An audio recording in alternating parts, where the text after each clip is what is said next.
Yo les voy a hablar acerca del manual de bioseguridad.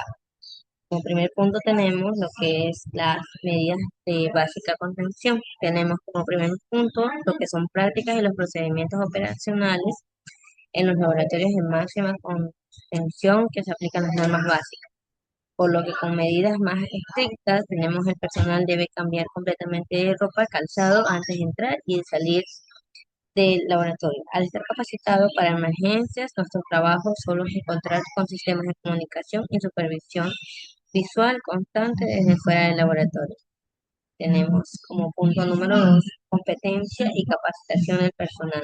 Tenemos que, desde este punto, trabajar allí el personal alternadamente calificado y con una mejoría de experiencia con manipulación de agentes biológicos y peligrosos.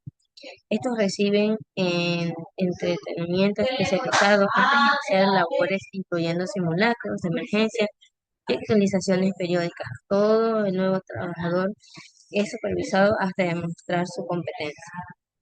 Tenemos como punto número 3, tenemos el diseño de las instalaciones. Los laboratorios deben tener sistemas de contención muy seguros, entradas controladas, presión negativa y un sistema de ventilación independiente. Se recomienda que estén en edificios separados con zonas restringidas. Además, debe permitir fumigación y descontaminación total antes del mantenimiento. Como punto número 4 tenemos la recepción y la conservación de muestras. Estas muestras deben ser transportadas bajo normas nacionales e internacionales y solo abiertas por el personal autorizado dentro del laboratorio. Deben guardarse y almacenarse especies, las especiales y en congeladores seguros, con inventarios detallados que registren cada movimiento. También tenemos lo que es la descontaminación y la gestión de desechos. Todo el material que sale del laboratorio debe ser completamente descontaminado para poder eliminar cualquier riesgo infeccioso. Tenemos los influentes y los desechos líquidos o sólidos. Se tratan con calor o productos químicos antes de su eliminación. Se usan autoclaves de doble puerta y otros métodos para observar que se soporten bien el vapor. Tenemos equipos de protección personal, la EPP. El traje hermético de presión positiva es la principal barrera entre el trabajador y los agentes peligrosos. Deben ser resistentes, desinfectados e inspeccionados y separados regularmente. Antes de usarlos, pueden hacer unas pruebas de inspección e integridad. Y el personal debe estar entrenado en el uso de seguridad. Tenemos como punto 7 equipos de laboratorio. Estos se utilizan especialmente diseñados para resistir la fumigación o ser fácilmente descontaminados. Deben evitarse el uso de objetos punzocortantes y son necesarios. Se siguen procedimientos estrictos y se capacita el personal con un manejo seguro. Tenemos como punto número 8 el plan de respuesta ante emergencias y incidentes. El laboratorio debe tener un manual de emergencias detallado, realizar simulacros prácticos y el plan esto involucra la coordinación con autoridades de salud, bomberos, policías y los hospitales para organizar una respuesta rápida ante accidentes y fugas biológicas. También tenemos como punto número 9 y el final, tenemos en salud ocupacional. Debe existir asistencia médica disponible las 24 horas y esto se controla bajo las horas de trabajo para evitar fatiga y se registran todas las lesiones e incidentes, sobre todo si se explican expansión biológica. El personal debe ser monitoreado por salud y controlar la temperatura y reportar cualquier síntoma inmediatamente para recibir atención médica y aislamiento si es necesario. Muchas gracias.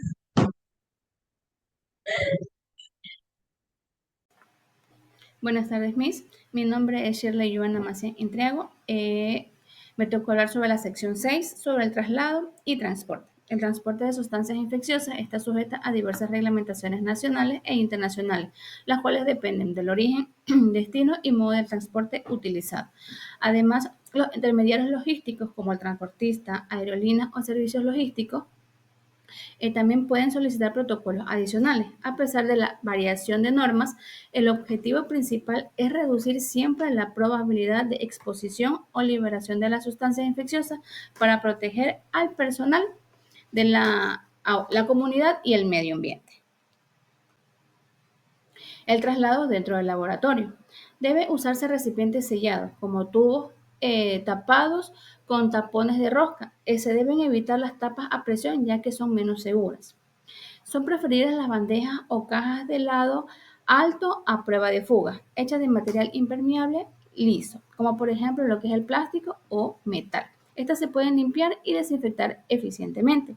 Si se utilizan bastidores viables o tubos, los carritos permiten que un transporte más estable, ya que si el trabajador tropieza o se cae, es menos probable que se produzca múltiples derrames. Si se utilizan estos carritos, hay que asegurarse de cargarlos de tal modo que las sustancias no puedan caerse, como por ejemplo sujetando la carga o usando algún tipo de barrera o laterales elevados. Asimismo, hay que asegurarse de que los kits para derrame estén fácilmente accesibles para utilizarlos en caso de que se produzca un derrame durante el traslado.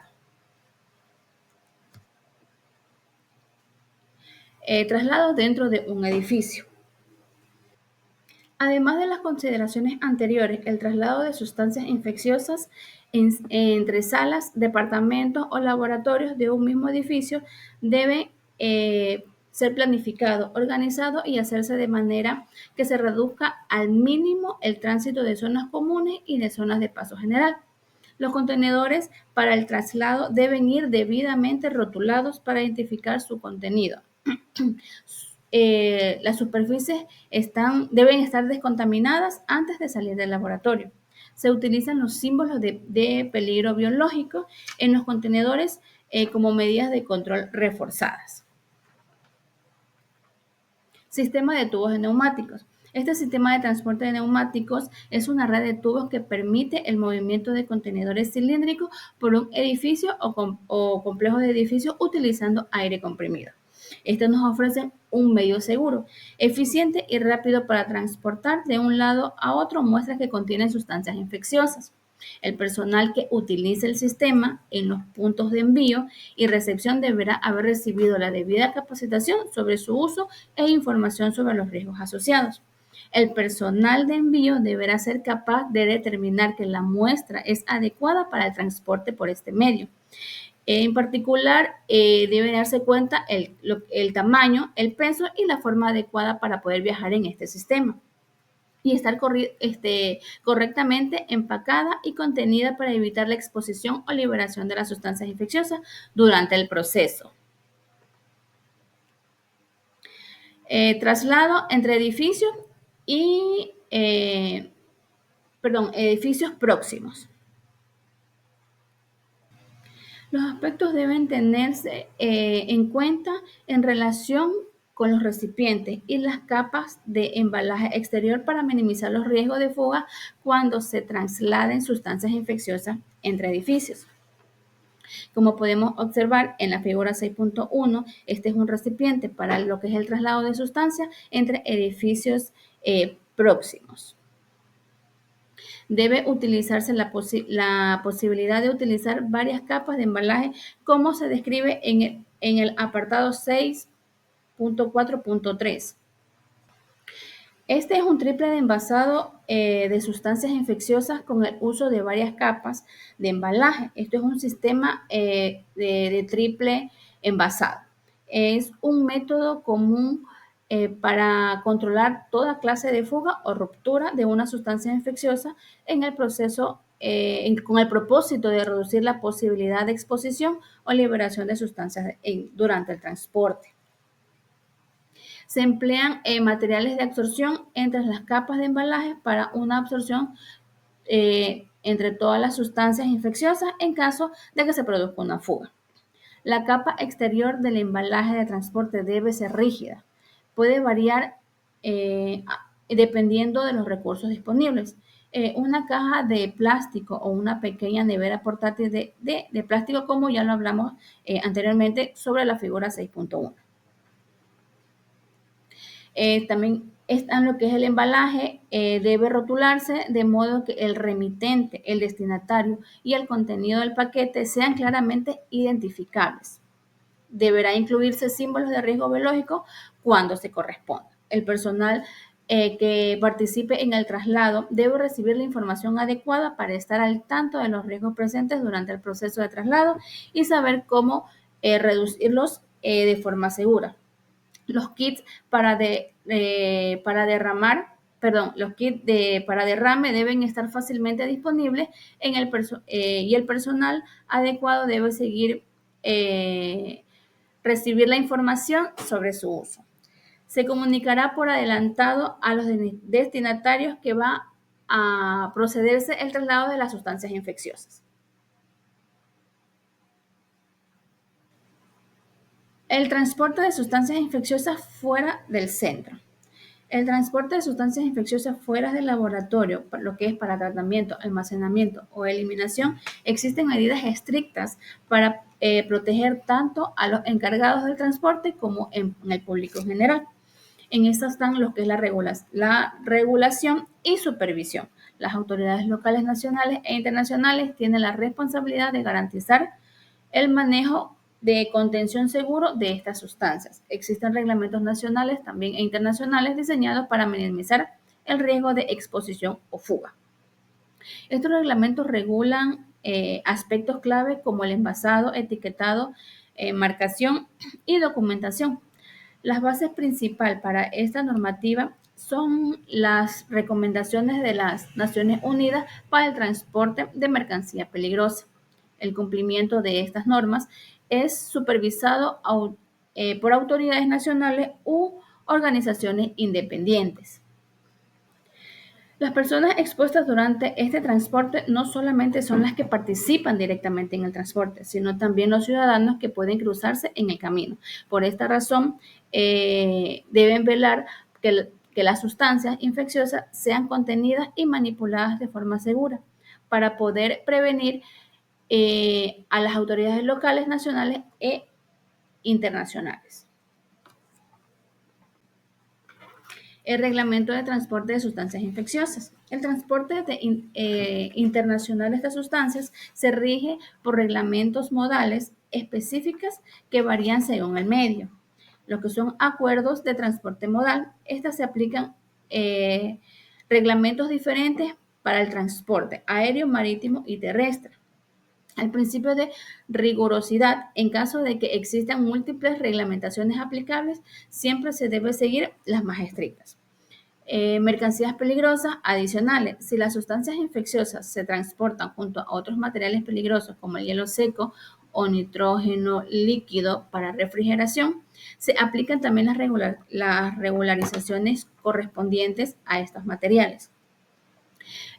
Consideraciones adicionales: se debe tener en cuenta los requisitos de importación y exportación del país, del destino o el origen. Responsabilidad del expedidor. El expedidor debe asegurarse de que se conoce y cumple cabalmente con todas las reglamentaciones nacionales, internacionales o modales. Acción requerida. Antes de iniciar el proceso de envío, los expedidores deben consultar con las autoridades pertinentes para confirmar que son capaces de cumplir todos estos requisitos exigidos.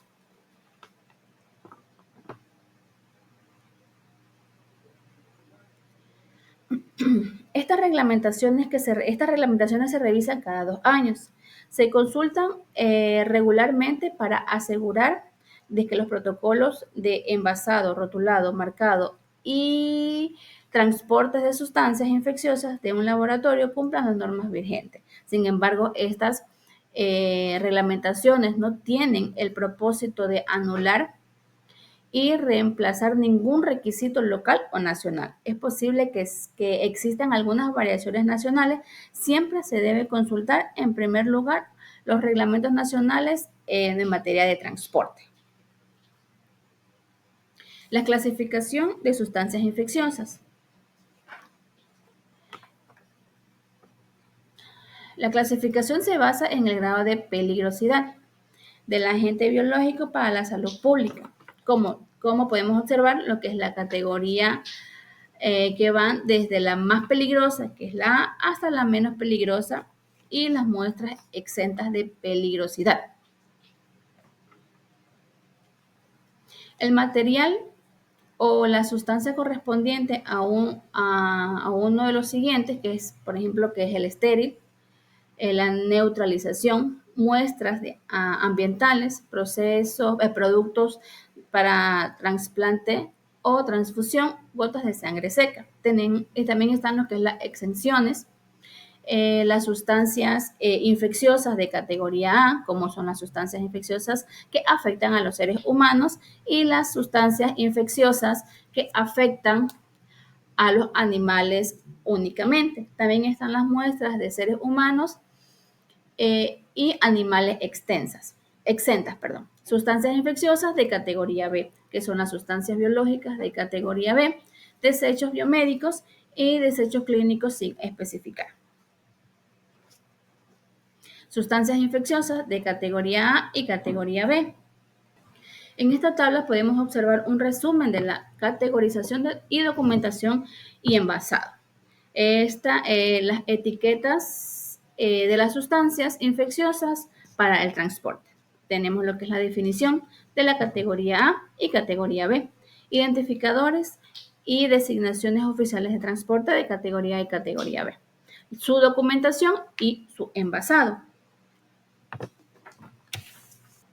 Las sustancias infecciosas de categoría A se definen como agentes biológicos capaces de causar una discapacidad permanente, que ponen en peligro la vida o provoca una enfermedad mortal en seres humanos o animales previamente sanos. El transporte de estas sustancias conllevan los mayores riesgos de bioseguridad y bioprotección, y por lo tanto son las que están sujetas a mayor número de medidas de control de riesgo, incluido el embalaje regulado de los materiales de una configuración triple capa, estrictos y criterios etiquetados y procesos de documentos detallados especificados por las Naciones Unidas. Las sustancias infecciosas de categoría B se definen como cualquier material que contengan agentes biológicos capaces de causar una infección en seres humanos o animales, pero no cumplen con los criterios para ser incluidos en la categoría A. Estas sustancias también están sujetas a una regulación menos estricta, que incluye una triple capa también de materiales de embalaje, etiquetado especial y documentación, dependiendo de la regularización nacional a la que aplique. Gracias.